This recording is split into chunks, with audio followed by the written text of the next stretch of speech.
Let the words of my mouth and the meditations of my heart be always acceptable in your sight, O Lord, our strength and our Redeemer.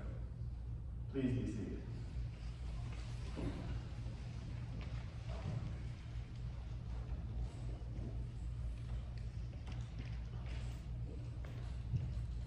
Jesus says to take care and to guard against greed. We know not to be greedy.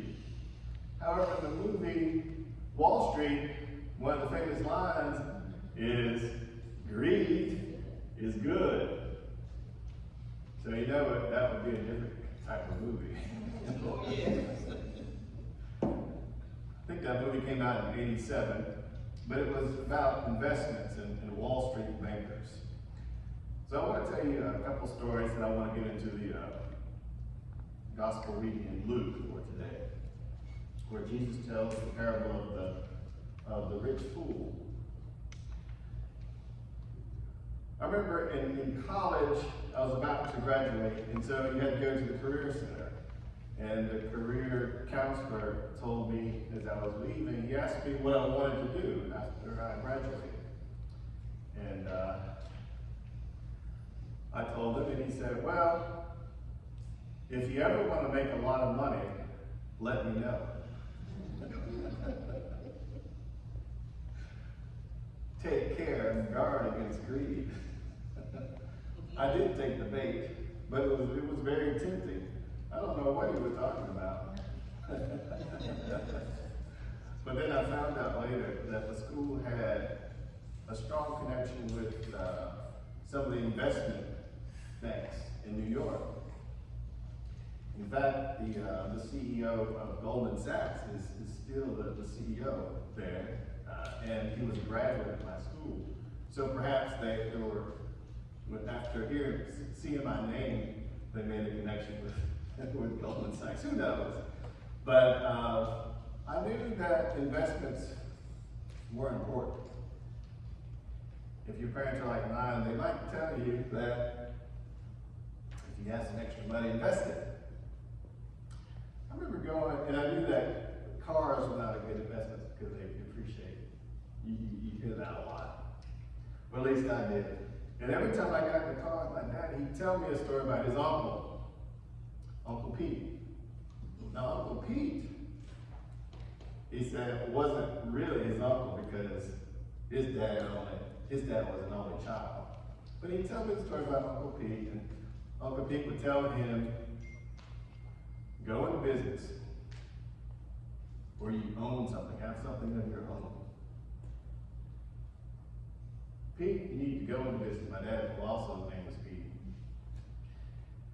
And later on, he said that, he told my dad, he said, get a job with a pension and benefits. So that kind of stuck into my head, right? Well, they don't do pensions anymore. Few companies offer pensions. They offer the 401k, right? And then everyone is saying, well, the markets are doing well, so everything is fine. Everyone's making money in their 401k or whatever. So I knew that if I put some money away, I might have something for retirement. So I was gung-ho, and I told Father Wilson one time, years ago, I was 27, and I said, well, I'm going to put all my savings in my 401k. And he said, some of you remember him, he said, well, I know a guy who put all his money, all of his savings in a 401k for retirement. And when it came time for him to retire, he died. So, that kind of defeats the purpose. But Jesus, in his parable of the rich fool, says something similar to that, doesn't he? So why does Jesus give this story? Well, in the Gospel of Luke, Jesus is surrounded in a crowd, kind of like here, right? And one of them says, Jesus, tell my brother to divide up the inheritance. And this was probably the younger brother. Remember that the oldest brother would get a double portion of the inheritance, according to the law. And so what is Jesus says something interesting, right? He says, ironically, am I your judge? And I'm thinking, yes, Jesus, you are a judge. But I think Jesus is talking about the rabbis often were judges, the ordained rabbis. And so Jesus was not ordained by man, but was ordained by God. Amen? And so he's there, and he says, take care.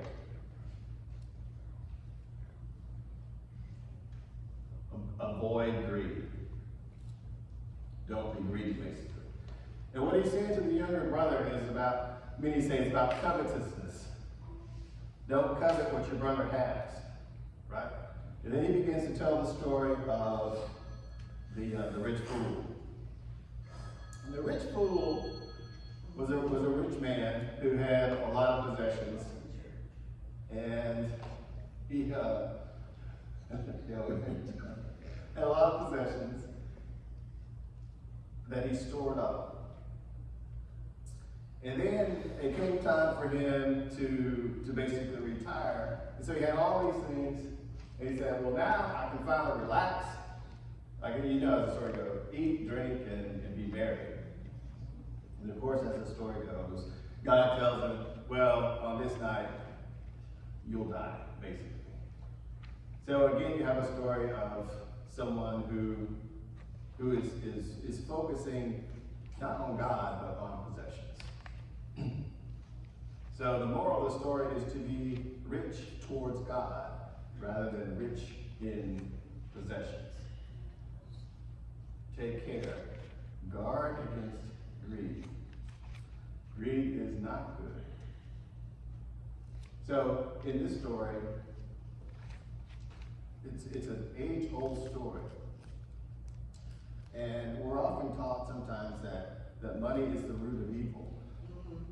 I remember at a high school baccalaureate, the priest told us, he said, well, you've heard that, but money can do a lot of good if it's used toward the right things. You see, the rich fool was being selfish, and God said, well, where will all these possessions go once you're gone? Because he was not focused, he was only focused on himself and accumulating more and more. So trust in God and not in possessions.